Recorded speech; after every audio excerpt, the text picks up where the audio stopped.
अगर आप कहीं न कहीं एक ऐसा प्लेटफ़ॉर्म ढूँढ रहे हैं जहाँ पर आपको सारी एस्ट्रेट क्रिकेट की जो न्यूज़ वगैरह, अपडेट्स वगैरह है या फिर मैचेज़ में क्या कुछ चल रहा है, एस्ट्रेट क्रिकेट में क्या कुछ चल रहा है, ये किसने क्या रिकॉर्ड्स बनाए, नहीं बनाए, complete A to Z matches की डिटेल्स अगर आपको एस्ट्रेट क्रिकेट की एक ही जगह पर चाहिए तो डेफिनिटली फिलहाल के लिए आपके पास एक बहुत बेस्ट ऑप्शन है, वो है एस्ट्रेट क्रिकेट का फेसबुक पेज, जो कि डेली क्रिकेट का ही एक ऑफिशियल फेसबुक पेज है, जो कि एसोसिएट्स को डेडिकेटेड है। जैसे कि ये चैनल वीडियोज़ का एस्ट्रेट को डेडिकेटेड है, वैसे ही वो फेसबुक पेज जहाँ पर आपको मैचेस, स्कोर कार्ड, सारी की सारी जितनी भी टी20 सीरीज होती है एस्ट्रेट की, चाहे वो कितनी भी छोटी हो और कितनी भी बड़ी हो, उनके लिए सभी बराबर की टी20 इंटरनेशनल की मैचेस है, सब आपको वहां पर मिलेगा। अपडेट न्यूज़ मिलेगी, क्या किसने क्या कुछ बयान दिए वो सब भी रिलेटेड वहां मिलेंगे, रिकॉर्ड्स वगैरह सब कुछ वहां पर कवरेज आपको मिलेगी, जैसे कि लगातार अभी हम दे भी रहे। तो प्लीज उस पेज पर जाकर अभी के अभी सबके सब आपसे रिक्वेस्ट है फॉलो करिए। इसका लिंक कहाँ मिलेगा? इस वीडियो के डिस्क्रिप्शन में भी मिल जाएगा और इस चैनल के डिस्क्रिप्शन में भी आपको इसका लिंक मिल जाएगा। बाकी कम्युनिटी टैब में भी कई बार हम डाल चुके हैं, जाकर एक बार चेकआउट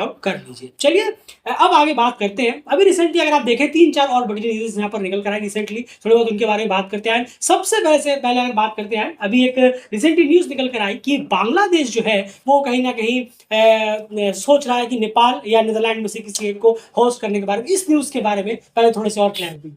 नहीं, ज़रूर देखिए, जो बांग्लादेश क्रिकेट बोर्ड के cricket operation chairman mister Nazmul Abedin Fahim, तो वो मीडिया के सामने आए थे कुछ दिनों पहले। आप मीडिया के सामने आए मिस्टर नज़मुल, तो आपने कहा कि मीडिया में कि एक हम सीरीज़ के लिए टॉक कर रहे हैं, अपने साथी जो मेंबर्स हमारी टीमें हैं, लेकिन उनका शेड्यूल पैक्ड है। जी हाँ, जो फुल बाकी मेंबर्स। बिल्कुल जो फुल मेंबर्स हैं उनका शेड्यूल पैक है, आप मिस्टर नज़मुल ने ये कहा मीडिया में। और लेकिन हम तलाश रहे हैं कि कैसे हम यहाँ पर कुछ डेट्स हैं हमारे पास जो एशिया कप से पहले, और अब इस पूरे महीने में हम ट्राई कर रहे हैं एक सीरीज कराने को लेकर। तो इसी बीच उन्होंने ये बात आपने ये बात आगे कही कि नेपाल या नीदरलैंड में से हम कोशिश कर रहे हैं कि किसी के साथ हम एक टॉक अभी जारी है, अभी फाइनलाइज कुछ भी नहीं है, पर बात हो रही है कि नेपाल या नीदरलैंड जैसी टीमों के साथ हम ट्राई करें सीरीज के लिए। और अगर ये नहीं हो पाया, इन केस, आप मिस्टर नज़मुल ने ये भी कहा कि अगर ये नहीं हो पाया, ये सीरीज नहीं हो पाई, तो जो बांग्लादेश की साइड है वो या तो ए साइड के खिलाफ, बांग्लादेश के ए, या हाई परफॉर्मेंस टीम के खिलाफ खुद के ही होम में प्रैक्टिस करती हुई नजर आएगी। लेकिन अभी ये सिर्फ टॉक में है कि नेपाल या नीदरलैंड में से कोई एक टीम के साथ बांग्लादेश खेले। बिल्कुल ऐसे कहा यहाँ पर एक टीम कहा गया, उन्होंने नेपाल या नीदरलैंड कहा है। ये नेपाल एंड नीदरलैंड नहीं कहा है, नेपाल या और नीदरलैंड यहाँ पर कहा। देखना पड़ेगा इन दोनों में से किन के खिलाफ सीरीज होती है। ट्राई कहीं ऐसा नहीं कि दोनों को मनाने में कामयाब हो जाए, कहीं ट्राई सीरीज हो जाए, ये भी अच्छी चीज होगी। लेकिन अभी देखना पड़ेगा कि कौन इसमें राजी होता है, कौन नहीं होता, किस तरह से चीजें यहाँ पर होती है। लेकिन उन्होंने ये चीज कही जरूर है, उन्होंने सबसे पहले तो यही चीज कहा कि इंडिया जो है, इंडिया और बांग्लादेश की सीरीज होने वाली थी, जो कि कॉल्ड ऑफ हो गई है, रिजल्ट आप सबको पता है। उसके बाद वो जगह जो है वो खाली हो गई, तो उस जगह पे वो टी20 सीरीज किसी और फुल मेंबर से कराना चाह रहे थे, लेकिन उनका भी शेड्यूल जो है पैक्ड है, जैसे कि आपने ऑलरेडी पता है। तो बस उसी में उन्होंने कहा कि अब हमारा तो ऑप्शन एस्ट्रेट बचते, तो क्यों ना नेपाल नीदरलैंड में से किसी एक को बुलाकर सीरीज खेली जाए। तो उन्होंने इच्छा जाहिर की है, कुछ डिस्कशन वगैरह चल रहे हैं, अब आगे देखना पड़ेगा क्या होता है। अभी तक ये क्लैरिटी है, आगे कुछ और होगा तो आपको जरूर यहाँ पर बताएंगे। उसके बाद बात करें एशिया कप की, शेड्यूल आ गया, हमने आपके सामने रखा। एस्ट्रेट क्रिकेट कम्युनिटी में आपको देखने को मिला, फेसबुक में देखने को मिला, एसोसिएट्स के जो मैचेस थे उसका पूरा शेड्यूल वगैरह सब हमने ऑलरेडी अपडेट कर दिया। हांगकांग, ओमान और यूएई फाइनली एशिया कप यहाँ पर खेलते हुए नजर आएंगे, और हांगकांग के लिए काफी बेटर रहेगा कि वो भी अब यहाँ पर इस एशिया कप में पार्टिसिपेट कर पाएंगे।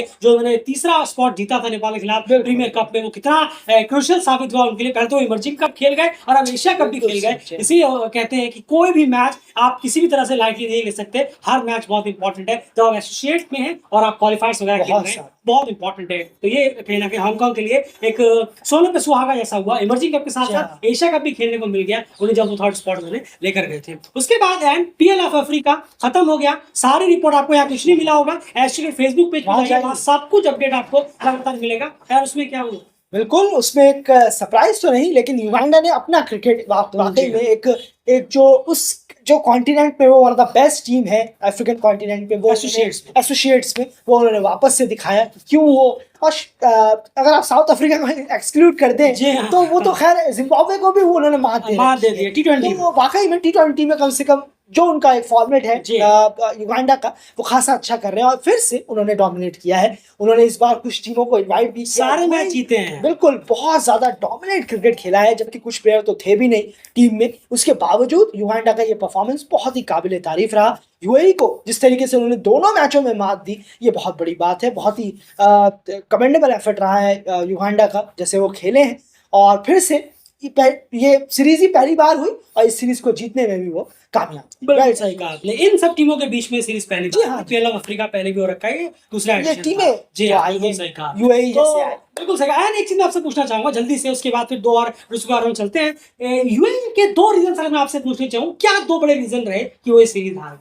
नहीं जरूर, सीरीज तो हारे युगांडा से भी दो बार बैक टू बैक, एक बार हारे फिर दूसरी बार भी हार गए। अरे बिल्कुल सही कहा आपने। देखिए, एक तो रहता ही है कि अगर अगर एक मोहम्मद वसीम भी बहुत बड़े फैक्टर हो जाते हैं, जिस तरीके के वो बल्लेबाज हैं। और यहाँ पर एक चीज जरूर है कि अफ्रीकन कंडीशन में ये प्लेयर यहाँ पहली बार आए हैं। ये अभी हमें देखना होगा, जो प्लेयर है ये अफ्रीकन कंडीशन में, इस कंडीशन में ज्यादा आते नहीं हैं। इस चीज को और इतने एक्सपीरियंस नहीं है कि वो हर कंडीशन को जानते हो। और एक चीज और है कि अपने से जब बेस्ट का टक्कर हुआ यूएई और युगांडा, जो कि वहां के उस पूरे टूर्नामेंट जी, के अफ्रीकन बेस्ट रीजन थे में। अफ्रीकन रीजन में, जब वो आमने सामने आए तो युगांडा ने यूएई को मात दी है। जी। आपको कहना होगा यूएई से बेटर युगांडा खेला है। युगांडा ने बहुत अपना टॉप नॉच गेम दिखाया है। यूएई को किसी ने नहीं रोका था कि आप कुछ प्लेयरों को छोड़कर आ जाए। जी हाँ। जैसे कि अयान है, जुनैद माफ कीजिएगा, जुनैद भी है, जी हाँ, वो भी नहीं थे, जवादुल्ला भी नहीं थे। तो इन जैसे प्लेयर को छोड़कर आना ये युगांडा ने या किसी ने भी नहीं कहा, आप वो आए हैं। तो यूएई के लिए हार की ये वजह थोड़ा सा सेटबैक भी जरूर है, क्योंकि एशिया कप आ रहा है। आप ऐसा क्रिकेट नहीं खेलना चाहेंगे जहां सवाल खड़े हो जाए।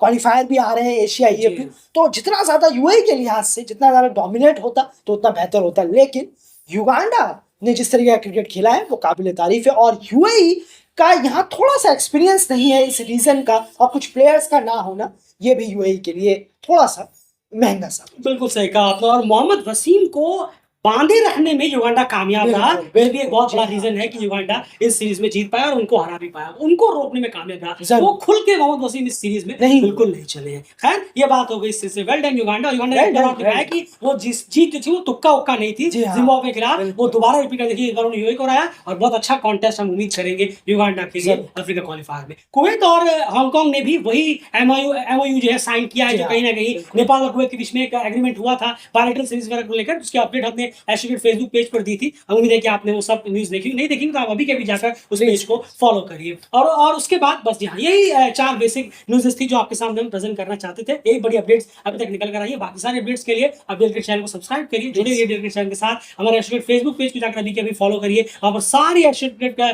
कंटेंट और कवरेज आपको लगातार टाइम टू टाइम मिलता रहेगा। फिलहाल इस वीडियो में इतना ही।